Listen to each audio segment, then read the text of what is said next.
Hello students and welcome back. आज के video के अंदर मैं आपको बहुत ही आसान और इंटरेस्टिंग चीज़ सिखाने वाला हूँ, जो है लीनियर इनइक्वेशन। अगर आपने ये वर्ड इनइक्वेशन पहली बार सुना है तो you can relate it with insufficient sufficient, जैसे ये दो अपोजिट वर्ड्स हैं, वैसे ही इनइक्वेशन एंड इक्वेशन ये दो अपोजिट वर्ड मान के आप चल सकते हैं। ठीक है, जैसे इक्वेशन के अंदर कैसा होता था कि हमको इक्वल टू का साइन दिखता था, जैसे a x plus b y is equals to c. तो ये दो एक्सप्रेशन के बीच में हमें इक्वल टू का साइन दिखा देता। इन इक्वेशन के अंदर इक्वल टू का साइन नहीं आता, वो उसका ऑपोजिट है। अब अगर इक्वल टू का साइन नहीं आता है, यानी इक्वालिटी नहीं आती है, तो क्या आता है? तो वहां पे इन इक्वालिटी की साइन आती है। ठीक है, जैसा कि आप देख सकते हैं इधर, यहाँ पे an inequation can consist of one of the four inequality sign. Total अपने पास चार इनइक्वालिटी आ सकती है, उसमें से कोई भी एक अगर रहा दो एक्सप्रेशन के बीच में तो हम उसे इनइक्वेशन बोल सकते हैं। ठीक है, कौन सी इनइक्वालिटी साइन हो सकती है? एक ग्रेटर देन, यानी कि लेफ्ट हैंड साइड का जो एक्सप्रेशन है वो ग्रेटर है राइट हैंड साइड वाले से। Similarly we can have less than, we can have greater than और इक्वल टू, और we can have less than और इक्वल टू। तो कोई भी दो एक्सप्रेशन के बीच में जब आपको ये चार में से कोई एक साइन दिखाई देती है तो हम उसको बोलते हैं इन इक्वेशन। ठीक है, फॉर एग्जाम्पल अगर मुझे बोलना है दैट 5 इज ग्रेटर देन 3, एक फैक्ट है, तो ये हम इस तरह से लिख सकते हैं 5 ग्रेटर देन 3। ये इनइक्वालिटी हो गई। A x plus b y is greater than और इक्वल्स टू सी, ये भी इनइक्वालिटी हो गई। ये आपको क्या बता रहा है कि ये ए एक्स प्लस बी वाई का जो भी वैल्यू है वो ग्रेटर है या तो इक्वल है सी के साथ। ठीक है, same ways 5x plus 3 is greater than और इक्वल टू 9, यानी कि 5x प्लस 3 का जो वैल्यू होगा वो ग्रेटर होगा या तो इक्वल होगा 9 के साथ। ठीक है, समझ में आ रहा है ये चीज? तो आज के वीडियो के अंदर हम लोग सिर्फ वन वेरिएबल और लीनियर इनइक्वेशंस को ही कंसिडर करने वाले। वन वेरिएबल मतलब क्या कि उसके अंदर सिर्फ एक ही वेरिएबल होगा, जैसे यहाँ पे आपको दो दिख रहा है, एक्स भी है और वाई भी है, तो ये टू वेरिएबल प्रॉब्लम हो गया, राइट, विद टू वेरिएबल। हम लोग इस तरह के प्रॉब्लम्स देखने वाले हैं जिसमें सिर्फ कितने वेरिएबल्स है? वन वेरिएबल है। और लीनियर भी है। लीनियर क्यों? क्योंकि उसमें हाईएस्ट पावर वेरिएबल का वन रहने वाला है। ठीक है, सो टोटल इस टॉपिक के अंदर हम लोग तीन चीजें सीखने वाले हैं। पहला कि कोई भी लीनियर इन इक्वेशन को सॉल्व कैसे करते हैं, उस सॉल्व करने के बाद उसका जो सोल्यूशन आने वाला है उसका सोल्यूशन सेट कैसे लिखते हैं, और उस सोल्यूशन सेट को नंबर लाइन के ऊपर ड्रॉ करके या नंबर लाइन पे रिप्रेजेंट कैसे करते हैं। ऑलराइट, सो सीखते हैं आगे। सबसे पहले लीनियर इक्वेशंस को हम लोग कैसे सॉल्व कर सकते हैं। तो लीनियर इक्वेशन को सॉल्व करने के लिए कुछ सेट ऑफ रूल्स है जो हमें पढ़ने पड़ेंगे। सबसे पहले तो ये जान लो कि जैसे आप इक्वेशन को सॉल्व करते हो, जैसे कि अगर इक्वेशन बोल दिया 5x plus 3 is equals to 8, तो इसको कैसे सॉल्व करते हैं? 3 को इक्वल टू की दूसरी साइड लेके जाते हैं, उसकी साइन चेंज हो जाती है, 8 माइनस 3 5 हो जाता है, तो 5x इज इक्वल टू 5 आ जाता है, और वो 5 इक्वल टू के इस तरफ आके डिवाइड हो जाता है, and you will get x is equals to 1। उसी पैटर्न के अंदर फॉलो करना है। एग्जैक्टली सेम रूल्स है। अगर इन इक्वालिटी के भी लेफ्ट से राइट में जाएगा तो उसका साइन चेंज होएगा, मल्टीप्लीकेशन है तो उसका डिवीजन हो जाएगा। Everything is identical except for two rules, right? Procedure to solve any linear in equation in one variable is same as that of equations except for two rules. कौन सी है दो रूल? ये rule number 1, multiplying or dividing by any negative number on both the sides of inequality will change the sign of inequality। मतलब क्या हुआ? इसको एक फैक्ट के साथ देखते हैं। हम लोग को पता है that 5 is always greater than 3, सबको पता है, फैक्ट है ये। अगर मैंने इसमें दोनों तरफ मल्टीप्लाई -1 कर दिया तो मुझे क्या मिल जाएगा? 5 को मल्टीप्लाई करोगे तो -5 और 3 का -3 हो जाएगा। लेकिन फैक्ट है कि -5 is less then -3, right. Negative में जितना नंबर बड़ा होता है वैल्यू उसका उतना ही छोटा हो जाता है। सो जैसे ही मैंने इस वाले एक्सप्रेशन को माइनस नंबर के साथ मल्टीप्लाई किया, वैसे ही साइन क्या हो गई, ग्रेटर देन था उसका लेस देन हो गया, राइट। ऐसे ही अगर -10 इज लेस देन -2 एक फैक्ट है, सबको पता है। तो अगर इसको मैंने दोनों तरफ -2 से डिवाइड कर दिया तो -10 divide by -2 you will gate 5 and -2 divide by -2 you will gate 1। लेकिन इसमें लेस देन का ग्रेटर देन हो गया। सो हमेशा क्या याद रखना है कि कोई भी इन इक्वेशन में अगर आप दोनों तरफ मल्टीप्लाई कर रहे हो या डिवाइड कर रहे हो तो साइन हमेशा रिवर्स हो जाती है। रिवर्स मतलब क्या, अगर ग्रेटर देन है तो उसका लेस देन, लेस देन है तो उसका ग्रेटर देन, ग्रेटर देन और इक्वल टू होता तो वो बन जाता लेस देन और इक्वल टू, और यहां पे लेस देन और इक्वल टू होता तो ये बन जाता ग्रेटर देन और इक्वल टू। ठीक है, बहुत ध्यान से ये रूल समझना, ये बहुत बच्चे मिस्टेक करते हैं इसके अंदर। जब भी आप किसी भी नंबर को नेगेटिव साइन के साथ मल्टीप्लाई या डिवाइड में लेके जाते हो तो साइन रिवर्स करना जरूरी हो जाता है। ठीक है, रूल नंबर 2 आगे बढ़ते हैं। क्या बोलता है rule number 2, if you reciprocal the number on both the sides inequality will change the sign. ठीक है, इसको भी फैक्ट से ही देख देते कि 2 इज ग्रेटर देन 1, ये यूनिवर्सल फैक्ट है, हम सबको मालूम है। उसको अगर मैंने दोनों बाजू रेसिप्रोकल किया तो ये 2 का 1/2 हो जाएगा और 1 का रेसिप्रोकल तो 1 ही रहता है। तो देखो साइन चेंज हो गया, पहले यहाँ पे क्या था, ग्रेटर देन था, और यहाँ पे क्या हो गया, वो लेस देन हो गया, राइट। यहाँ पे भी देख लो -5 इज लेस देन -2, यहाँ पे भी दोनों बाजू रेसिप्रोकल किया तो ये हो जाएगा -1/5 और ये हो जाएगा -1/2। तो ये कौन बड़ा है कौन छोटा है, this is greater and this is lesser. तो यहाँ पे भी क्या हो गया, साइन रिवर्स हो गई। सो जब भी किसी इन इक्वेशन के अंदर हम दोनों साइड रेसिप्रोकल करते हैं तो बीच की साइन फिर से क्या हो जाती है, रिवर्स हो जाती है। ठीक है, बट इधर नोट करने वाली बात यह है कि इन दोनों ही इक्वेशन का जो नंबर था उनका साइन कैसा है, सेम है। यानी कि इधर 2 और 1 दोनों पॉजिटिव थे और यहाँ पे -5 -2 दोनों ही नेगेटिव थे। तो रेसिप्रोकल करोगे तो ये रिवर्स हो जाता है। देखो अगर ये अलग अलग साइन वाले नंबर होते, जैसे कि यहाँ पे -5 इज लेसर देन 2, तो अगर यहाँ पे रेसिप्रोकल करते तो -5 का -1/5 ही होगा और 2 का 1/2 होगा। लेकिन इनइक्वालिटी चेंज नहीं हो रही है, because every negative number will always be lesser than the positive number. ठीक है, ये तो फंडामेंटल रूल है अपना। तो अगर एक नेगेटिव और एक पॉजिटिव के अंदर आप रेसिप्रोकल कर रहे हो तो वहां पे इनइक्वालिटी साइन चेंज नहीं होती है, because negative number will always be lesser than positive number. ठीक है, ये दोनों रूल समझ में आते हैं, कहीं पे चाहिए तो ये नोट डाउन करके रखो क्योंकि ये सम सॉल्व करते टाइम आपके दिमाग के अंदर होने चाहिए। So let us now try and solve some example जिसमें आपको कैसे सॉल्व होता है ये दिखाते हैं। क्वेश्चन नंबर 1 क्या बोला है, 5x + 3 इज लेसर देन और इक्वल टू 2x + 18।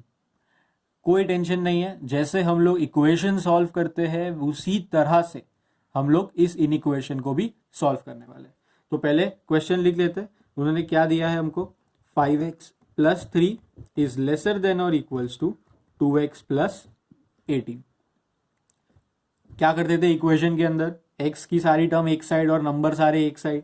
तो ठीक है, ये 2x को इनइक्वालिटी के इस तरफ लेके आ गए तो वो क्या बन जाएगा, 5x - 2x हो जाएगा, लेस देन और इक्वल टू, यहाँ पे 18, 3 यहाँ पे चला जाएगा तो ये हो जाएगा 18 - 3, 5x - 2x कैसे होता है, 3x हो जाएगा और यहाँ पे 15। सो x इज लेस देन और इक्वल टू क्या हो जाएगा, 5। तो ये आपका सॉल्यूशन आ गया आपके पास। ठीक है, हमने यहाँ पे दोनों रूल जो अभी आपने सीखे उसमें से कुछ एप्लीकेबल नहीं किया है, इसीलिए कहीं पे भी साइन रिवर्स नहीं हो रही है। ठीक है, आगे जाते हैं, दूसरा क्वेश्चन देखते हैं। क्या बोल रहे हैं, 5 - 3x लेस देन 11 है। तो वेरिएबल तो एक ही है यहाँ पे, उसको यहीं पे रहने देते हैं। ये 5 को इस तरफ लेके जाते हैं तो पहले क्वेश्चन लिख लिया, 5 minus 3x is less then 11। ये 3x को इधर ही रहने दिया और ये 5 को दूसरी तरफ लेके चले गए, तो क्या आ जाएगा, 11 माइनस 5 हो जाएगा। 11 माइनस 5 का आंसर आपको क्या मिलता है, इट इज 6। लेकिन अभी क्या करना पड़ेगा हमको, ये -3 को हमें इनइक्वालिटी के दूसरी साइड लेके जाना पड़ेगा। यानी कि जो LHS तुम्हारा इस वक्त नेगेटिव है और RHS पॉजिटिव है, इसीलिए लेस देन का साइन इस तरफ है। अब मान लो कि तुमने इसको इस तरफ लेके चले गए तो नेगेटिव ये बन जाएगा और ये पॉजिटिव हो जाएगा, तो टेक्निकली साइन रिवर्स होनी चाहिए। लेकिन अभी आपको ये शायद क्वेश्चन आ सकता है कि रूल में तो बताया था कि हम दोनों तरफ डिवाइड करते हैं या मल्टीप्लाई करते हैं तभी साइन चेंज होता है, लेकिन यहाँ पे तो हम सिर्फ इस नंबर को इस तरफ लेके जा रहे हैं जैसे नॉर्मल सॉल्व करना होता है। तो जब नॉर्मल सॉल्व करते हो तभी भी यही लॉजिक यूज होता है कि आप दोनों बाजू -3 से डिवाइड करते हो। ठीक है, तो इसको अगर -3 से डिवाइड कर दिया तो उनको मिल जाएगा x, इसको -3 से डिवाइड कर दिया तो ये क्या हो जाएगा, -2।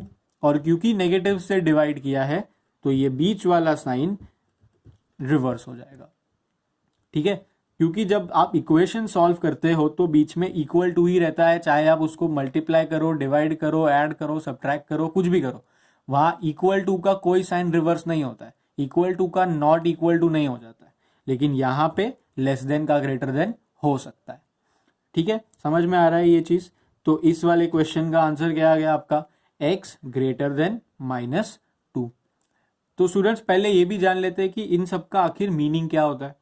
तो इन इक्वेशन का मतलब क्या है कि ये एक ऐसे दो एक्सप्रेशंस है, 5x plus 3 and 2x plus 18।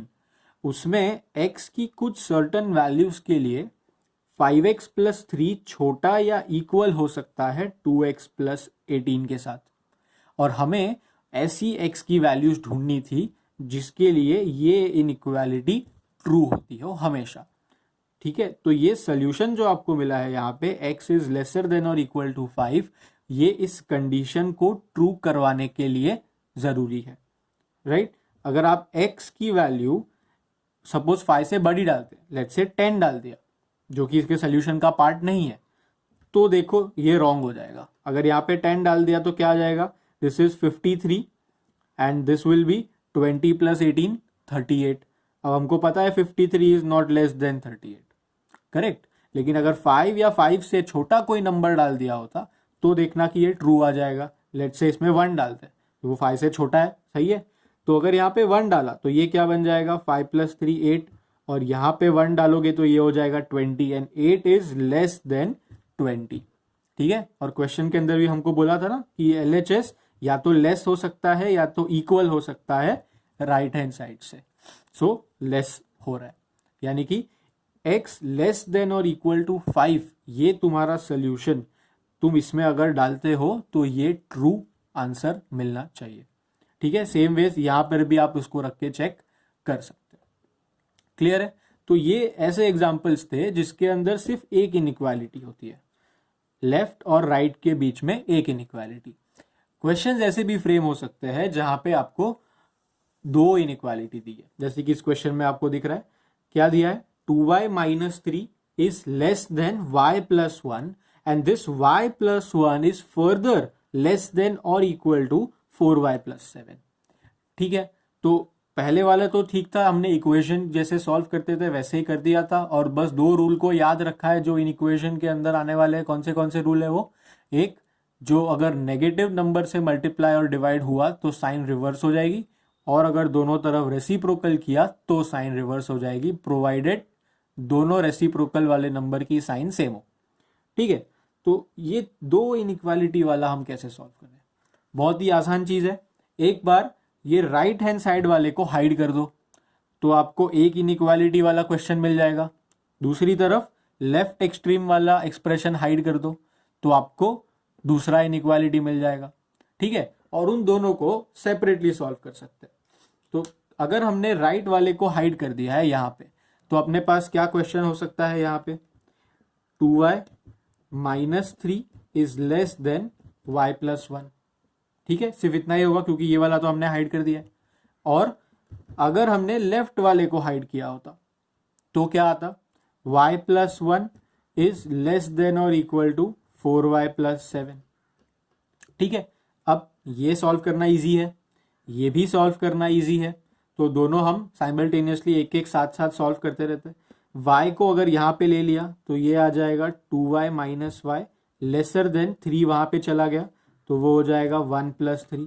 यहाँ पर ये y को उस तरफ भेज दिया और 7 को इस तरफ लेके आ गए तो तुमको मिलेगा 1 minus 7 is lesser than 4y minus y. ठीक है, यहाँ पे 2y माइनस वाई का वैल्यू आ जाएगा y लेस देन 3 प्लस 1 हो गया 4, एंड यहाँ पे आ जाएगा -6 इज लेसर देन और इक्वल्स टू 3y।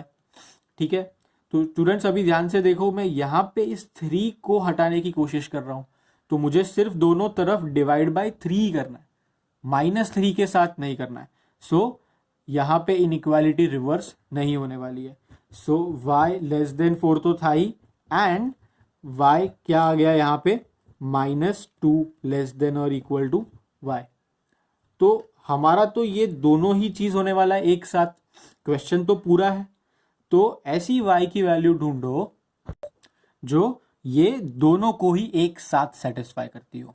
मतलब क्या, ऐसी y की वैल्यू जो इसमें डालो तो भी ट्रू रहे और इसमें डाले तो भी ट्रू रहे। तो पहले तो इसको समझ लेते हैं कि ये बोलना क्या चाहते हैं। ये भाई साहब क्या बोल रहे हैं कि y का वैल्यू 4 से कम होना चाहिए, 4 से कम होना चाहिए, और ये भाई साहब क्या बोल रहे हैं कि y का वैल्यू ग्रेटर देन और इक्वल टू -2 होना चाहिए, यानी कि -2 से y बड़ा होना चाहिए। राइट, तो ऐसे कौन से नंबर्स हो सकते हैं y के लिए जो 4 से छोटे हो और -2 से बड़े हो। अगर एक नंबर लाइन के ऊपर इसको आप इमेजिन कर रहे हो तो आपको पता चलेगा कि -2 से बड़ा यानी -2 से राइट हैंड साइड की तरफ के सारे नंबर्स उससे बड़े होंगे, और 4 से छोटा यानी 4 के लेफ्ट हैंड साइड के ऊपर के सारे नंबर्स उससे छोटे होंगे। तो ऐसे कोई नंबर्स है जो इन दोनों के लिए ट्रू हो जाते हो। कौन से वाले नंबर्स है, -2 लेस देन और equal to y is less than और इक्वल टू 4। ठीक है, अगर उस तरह से नहीं सोचना है तो एक और वे भी है इसको सोचने का, बहुत ही आसान वे है पिछले वाले से। यहाँ पे y लेस देन 4 है, ठीक है, वो y लेस देन 4 हमने एज इट इज यहाँ पे लिख दिया। अब यहाँ पे y की साइड कौन सा साइन है, ग्रेटर देन और इक्वल टू का साइन है। राइट, तो यहाँ पे हमने y को ग्रेटर देन और इक्वल टू का साइन दे दिया और दूसरी तरफ -2 लिख दिया। बहुत ही सिंपल, क्या किया, y लिखा बीच में, एक सोल्यूशन बोल रहा है कि y की तरफ लेस देन का साइन है और यहाँ पे 4 है, तो इधर लेस देन का साइन डाल के इधर 4 डाल दिया। दूसरा आंसर हमको बोल रहा है कि y ग्रेटर देन का साइन है और दूसरी तरफ -2, तो ये y की तरफ ग्रेटर देन का साइन और दूसरी तरफ -2, यानी कि अपना y कौन से दो नंबर के बीच में आ गया, -2 से लेके 4 के बीच में। ठीक है, ये दो इनइक्वालिटी वाले क्वेश्चंस को सॉल्व करने का तरीका है। हम क्या करते हैं, लेफ्ट एक्सट्रीम एक बार छुपा देते हैं और एक बार राइट एक्सट्रीम को छुपा देते हैं, तो हमको दो इनइक्वेशन मिलेंगे जिसमें सिर्फ एक ही इनइक्वालिटी होगी, और फिर हम उसको नॉर्मल तरीके से आगे आगे सॉल्व करते जाएंगे। राइट, सो अभी आप लोग ने ये देख लिया है कि हम किसे इनइक्वेशंस को सॉल्व कर सकते हैं, चाहे उसमें एक इनइक्वालिटी हो या दो इनइक्वालिटी हो। सो नेक्स्ट टॉपिक हम लोग का मूविंग ऑन क्या आ जाता है, राइटिंग सोल्यूशन सेट आ जाता है। तो ये सोल्यूशन सेट आके होता क्या है, सोल्यूशन सेट एक सेट ऑफ नंबर्स है, नंबर्स का ग्रुप है, या प्रिसाइसली बोलूं तो आपके आंसर का ग्रुप है जो आपकी इनइक्वालिटी को सेटिस्फाई करने वाले। ठीक है, सो अगर मेरा ये क्वेश्चन था जैसे आपने अभी सॉल्व किया है, 5x plus 3 is less than और इक्वल टू 2x प्लस 18, जिसको सॉल्व करके हमें सोल्यूशन मिला था x इज लेस देन और इक्वल टू 5। तो ऐसे सारे ही नंबर्स मेरे सोल्यूशन है जो 5 से छोटे हो, x इज लेस देन और इक्वल टू 5। x कौन है, मेरा सोल्यूशन लेस देन और इक्वल टू 5 हो सकता है, करेक्ट। यानी ऐसा कोई भी नंबर जो 5 से इक्वल या 5 से छोटा हो वो मेरा सोल्यूशन हो सकता है। बट उन्होंने क्वेश्चन के अंदर एक और चीज अभी ऐड कर दी है। क्या ऐड कर दिया है, if x belongs to capital N, this indicates the natural numbers. यानी तुम्हारा जो सोल्यूशन है वो कौन सा होना चाहिए, किससे बिलोंग करना चाहिए, नेचुरल नंबर के साथ। मतलब हम 5 या 5 से छोटा कोई भी रैंडम नंबर नहीं ले सकते, वैसे ही नंबर लेने पड़ेंगे जो नेचुरल नंबर से भी बिलोंग करते हो। तो ये जो कंडीशन आपको दिया है ना, ये जो सेट आपको दिया है यहां पर, दिस वन, इसको हम बोलते हैं रिप्लेसमेंट सेट। ठीक है, तो क्वेश्चन के अंदर जब भी ऐसा एक रिप्लेसमेंट सेट आपको दिया होगा तो हम क्या लिखेंगे, since replacement set is capital N, that is natural number, therefore the solution set will be 5, क्योंकि 5 हमारा सोल्यूशन हो सकता है और वो नेचुरल नंबर भी है। उसके बाद सीधा आ जाएगा 4, उसके बाद सीधा नेचुरल नंबर है 3, उसके बाद 2, उसके बाद 1, और 1 पे नेचुरल नंबर्स खत्म हो जाते हैं, उससे कम 0 पे आप जा नहीं सकते, वो होल नंबर बन जाएगा। ठीक है, उसके टोटल ऑपोजिट अगर ऐसा क्वेश्चन दिया है, if y belongs to capital R, what is capital R, it is called as set of real numbers, and 2y minus 3 is less than y plus 1। इसको सॉल्व करोगे तो आपको मिलेगा y इज लेस देन 4, अभी थोड़ी देर पहले देखा। तो क्योंकि इसके अंदर रिप्लेसमेंट सेट रियल नंबर्स है, तो y जो 4 से छोटा है, मैं कोई भी वैल्यू ले सकता हूं जो 4 से छोटी है, because every number you have studied till now is a real number. Correct है, तो इसमें इस तरह का लिस्ट नहीं बना सकते, जैसे इसमें से 5 ही सोल्यूशन है, 5 4 3 2 1, तो हमने सेट थियरी का अगर याद हो तो हमने इसको रोस्टर फॉर्म में लिखा हुआ है, राइट। लेकिन यहां पे तो इनफाइनाइट सोल्यूशन हो सकते हैं अपने, तो यहां पे तो हम रोस्टर फॉर्म नहीं लगा सकते, तो हमने कौन सा लगा दिया, सेट बिल्डर फॉर्म। ठीक है, सेट थियरी अगर आपको याद है तो ये अच्छे से याद रह जाएगा। सोल्यूशन सेट यहाँ पे कौन से फॉर्म में लिखा हुआ है, सेट बिल्डर फॉर्म के अंदर। ठीक है, तो ये क्या लिख रहे हैं हम लोग, solution set is equals to y such that y belongs to R and y is less than 4। बहुत ही आसान चीज है, जो सोल्यूशन मिला है आपको वो एक बार लिखना है, और एंड लगा के जो रिप्लेसमेंट सेट दिया हुआ है वो चिपका देना है, बहुत ही सिंपल। ठीक है, वो आपका सेट बिल्डर फॉर्म के अंदर सोल्यूशन सेट बन जाता है। ठीक है, तो एक बार ट्राई करते हैं कि ये किस तरह से होने वाला है। तो right the solution set for the following. ये देखो फिर से क्या आ गया, 2 इनइक्वालिटी वाला आ गया, तो यहाँ पे भी क्या करना पड़ेगा, इसको छुपा छुपा के करना पड़ेगा। लेकिन पहले क्वेश्चन लिख लो, -5 लेस देन और equals to 2x minus 3 less than x plus 2। अगर ये इसको छुपा दिया तो हमको क्या मिल जाएगा, 2x minus 3 is less than x plus 2, and अगर इसको छुपा दिया तो क्या मिल जाएगा, -5 इज लेस देन और इक्वल्स टू 2x माइनस 3। ठीक है, अभी इसको सॉल्व करो तो ये x इधर आ जाएगा, बन जाएगा x लेस देन, ये इधर चला जाएगा, बनेगा 5, एंड यहाँ पे ये -3 इस तरफ आ जाएगा तो ये बन जाएगा -2 लेस देन और इक्वल्स टू 2x। तो इसका तो सोल्यूशन मिल गया, x is less then 5, and यहाँ पे मैं दोनों तरफ 2 से डिवाइड कर रहा हूं, इसलिए इनइक्वालिटी चेंज नहीं होने वाला है, मैं +2 से डिवाइड करूंगा, तो ये आ जाएगा -1 लेस देन और इक्वल्स टू x। ठीक है, अब इन दोनों को मर्ज करते हैं। कैसे मर्ज करते हैं, बीच में x लिख दिया, यहाँ पे x का वैल्यू 5 से छोटा है यानी x लेस देन 5 है, और यहाँ पे वही चीज इस तरह से दी हुई है, x इज ग्रेटर देन और इक्वल टू -1, तो ये अपना सोल्यूशन हो गया। ठीक है, लेकिन इसका सोल्यूशन सेट भी लिखना है, तो उससे पहले देखो कि रिप्लेसमेंट सेट क्या दिया हुआ है।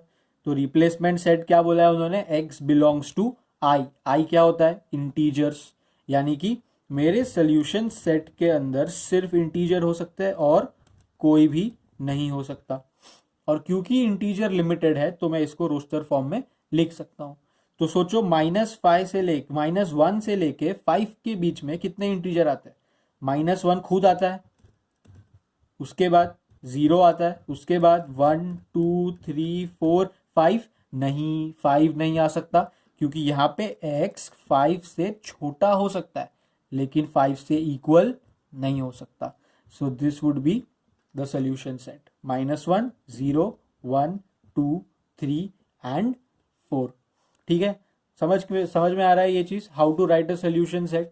तो सबसे पहले रिप्लेसमेंट सेट देखो, उसके बाद अपने इनइक्वेशन को सॉल्व करके जो भी आंसर आया है उसमें और रिप्लेसमेंट सेट में जो भी कॉमन कॉमन नंबर्स आते हैं वो अपने सोल्यूशन सेट में हम लिख सकते हैं।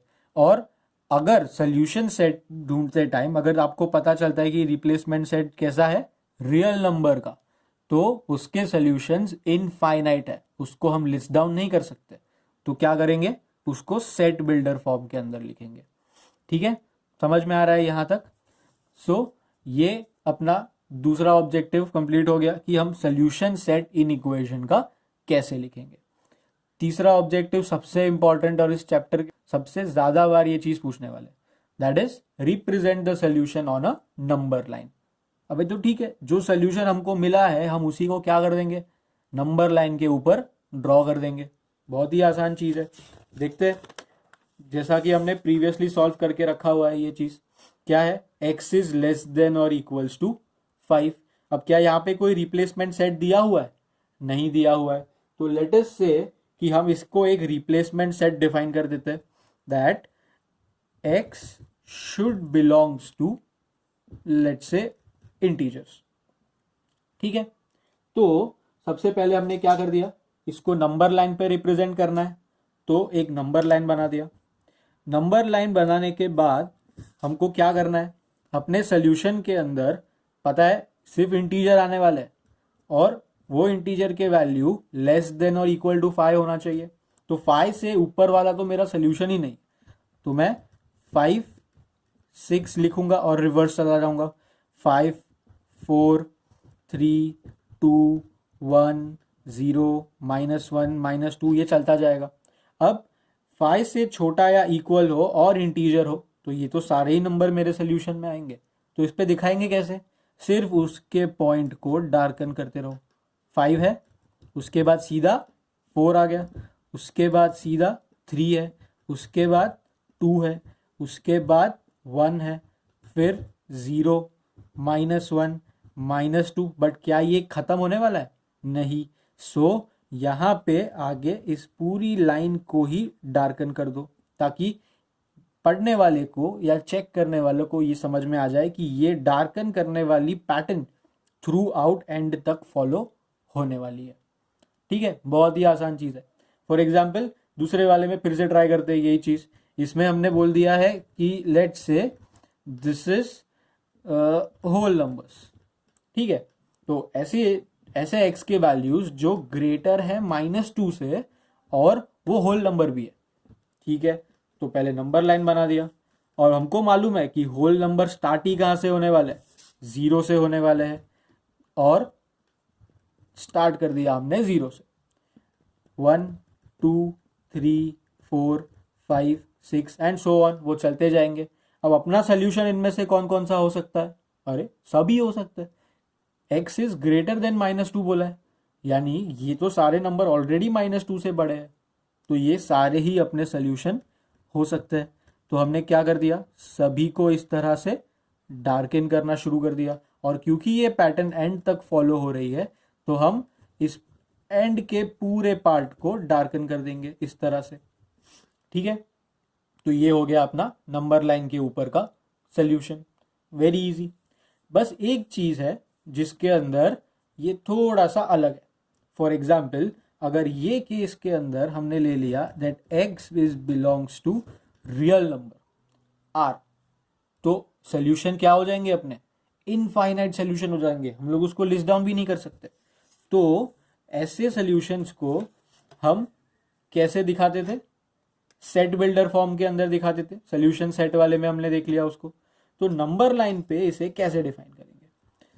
तो ये हो गया अपना नंबर लाइन। अब मुझे क्या चाहिए कि मेरा सोल्यूशन जो है वो -2 से लेके 4 के बीच में है। ठीक है, ये मुझे यहाँ से पता चल रहा है। तो व्हाट आई डू, मैं थोड़े नंबर्स पहले यहाँ पे लिख देता हूँ। Let's say -4 -3 -2 -1 0 1 2 3 4 and 5। अब मेरा सोल्यूशन -2 से लेके 4 तक है, तो क्या सिर्फ ये नंबर्स है या इनके बीच के सारे नंबर्स है। ध्यान से देखो, इस बात को ध्यान से समझना। x क्या है, रियल नंबर है, मतलब नंबर लाइन के ऊपर रहा हुआ हर एक नंबर जो -2 से 4 के बीच में आता है वो सभी मेरे सॉल्यूशंस का पार्ट हो सकता है, राइट। यहाँ पे ऊपर वाले क्वेश्चन में सिर्फ होल नंबर्स ही मेरे सोल्यूशन का पार्ट हो सकते हैं, यानी 0 और 1 के बीच में कोई होल नंबर नहीं है, तो ये बीच वाला पार्ट डार्कन नहीं किया गया था। यहाँ पे भी इंटीजर था, तो -2 और -1 के बीच में कोई इंटीजर नहीं आता, इसलिए इसके बीच के पार्ट को भी हमने कहीं भी डार्कन नहीं किया हुआ था। बट रियल नंबर्स -2 से लेके -1 के बीच में यहाँ पे इनफाइनाइट नंबर्स लाई करते हैं, वो सभी मेरे सोल्यूशन का पार्ट है, तो ऑफकोर्स वो सभी डार्कन भी होने चाहिए। और क्या -2 खुद भी मेरा सोल्यूशन है? तो ये रहा -2 और less than equal to y बोला है, मतलब -2 इक्वल टू y हो सकता है, तो मैं -2 को भी डार्क करूंगा इस तरह से, और यहां बीच के ये जो सारे के सारे नंबर्स है उनको भी डार्क करूंगा। क्या -1 भी मेरे पास सोल्यूशन में है? अब ये पूरा जाएगा कहां तक? 4 तक सब कुछ मेरे सोल्यूशन का पार्ट है, एक भी नंबर नहीं छूटेगा। तो हमने कंटिन्यूअसली इन सब को डार्क किया हुआ है। कहां तक डार्क करेंगे इसको? 4 तक डार्क करते जाएंगे। लेकिन क्या 4 हो सकता है? हमने 4 तक तो कर दिया, यानी कि 3.99999 तक अपन पहुंच गए, बट क्या 4 हमारा सोल्यूशन का पार्ट हो सकता है? देखो यहां पे नहीं है, y is just less than 4, वो इक्वल टू 4 नहीं हो सकता। लेकिन ये शेडिंग में हमें ये पता नहीं चल रहा है कि ये 4 उसके सोल्यूशन का पार्ट है या नहीं है, क्योंकि 3.9999 तक जाते वक्त ये 4 तक ही पहुंच गया अप्रोक्सीमेटली। तो सिर्फ इस मीनिंग को सिग्निफाई करने के लिए कि 4 इसके सोल्यूशन का पार्ट नहीं है, हम यहाँ पे एक सर्कल करेंगे, बट उस सर्कल को डार्कन नहीं करेंगे। जैसे यहाँ पे है, ये एक सर्कल था और उसके हमने अंदर भी शेडिंग कर दिया, वैसे यहाँ पे सर्कल बना के उसके अंदर शेडिंग नहीं करना है। ये रीडर के लिए एक इंडिकेशन है कि यहाँ पे -2 से लेके 4 तक सभी सोल्यूशन का पार्ट हो सकते हैं, -2 भी हो सकता लेकिन 4 नहीं हो सकता। ठीक है, समझ में आ रहा है ये चीज? तो अपन ने क्या क्या सीखा आज के वीडियो के अंदर, ध्यान से एक बार फिर से रिवाइज कर लेते हैं। कि पहला तो इन इक्वेशन क्या होता है? इन इक्वेशन ऐसा कोई भी दो एक्सप्रेशन के बीच का कंपैरिजन है जिसमें आपको लेफ्ट हैंड साइड और राइट हैंड साइड में ग्रेटर लेस का रिलेशन मिल रहा हो। इसको सॉल्व कैसे करते हैं? बहुत आसान है, जैसे स्कूल में पिछले लोअर स्टैंडर्ड्स में सीखा है वैसे इक्वेशन को सॉल्व करना है और आंसर लेके आना है। जस्ट एक्सेप्ट फॉर 2 रूल्स, कि अगर नेगेटिव नंबर से मल्टीप्लाई या डिवाइड किया तो चेंज हो जाएगा, रिवर्स हो जाएगा इनइक्वालिटी का साइन, और रेसिप्रोकल किया दोनों तरफ तब भी इनइक्वालिटी का साइन रिवर्स हो जाएगा। ठीक है, दूसरा हमने सीखा कि सोल्यूशन सेट कैसे ढूंढते हैं। तो सोल्यूशन सेट में हम लोग ने क्या एक इंपॉर्टेंट चीज देखा था कि उसमें एक रिप्लेसमेंट सेट दिया होता है और उसके बेस पे हम अपने सोल्यूशंस को फिल्टर आउट कर देते हैं। जैसे कि x लेस देन और इक्वल टू 5 में ऐसे बहुत सारे नंबर है जो 5 से छोटे हो, लेकिन नेचुरल नंबर उसमें से कितने हैं सिर्फ वही अपने सोल्यूशन में आएंगे, बाकी सारे फिल्टर आउट हो जाएंगे। लेकिन जब रिप्लेसमेंट सेट तुम्हारा रियल नंबर होता है तब infinite number of solutions possible हो सकते हैं, तो उसमें लिस्ट डाउन या फिल्टर आउट नहीं कर सकते। सो हम क्या करते हैं, सॉल्यूशन सेट को सेट बिल्डर नोटेशन के अंदर लिख के छोड़ देते हैं। और आखिर में हमने क्या देखा कि उन सॉल्यूशंस को, ये जो सॉल्यूशन सेट हमने बनाए उनको नंबर लाइन के ऊपर ड्राइंग से कैसे रिप्रेजेंट किया जाता है। तो इसमें भी जो जो तुम्हारे सॉल्यूशन सेट के अंदर नंबर्स आते हैं, अगर वो फाइनाइट है तो उन्हीं को सिर्फ डार्कन किया जाता है। यानी कि यहाँ पे सिर्फ इंटीजर चाहिए था तो हमने सिर्फ इंटीजर को डार्कन किया, उनके बीच के रियल नंबर्स को डार्कन नहीं किया हुआ है। और पैटर्न अगर सेम फॉलो हो रहा है इनफाइनाइट तक आगे तक, तो हम उस आखिरी पोर्शन को भी शेड कर देते हैं, जैसे यहाँ पे किया है और यहाँ पे भी किया है। और जब रियल नंबर्स आ जाते हैं तुम्हारे सोल्यूशन सेट के अंदर, तो हम पूरा का पूरा नंबर लाइन ही शेड कर देते हैं, लेकिन जो नंबर एक्सट्रीम पे है और अपने सोल्यूशन का पार्ट नहीं है उसको एक हॉलो सर्कल बना के इंडिकेट करता है, और अगर सपोज वो सोल्यूशन का पार्ट हुआ तो हम उसको डार्कन सर्कल से इंडिकेट करते हैं। तो आज का ये हमारा टॉपिक यहाँ पे ख़त्म होता है। Thank you so much.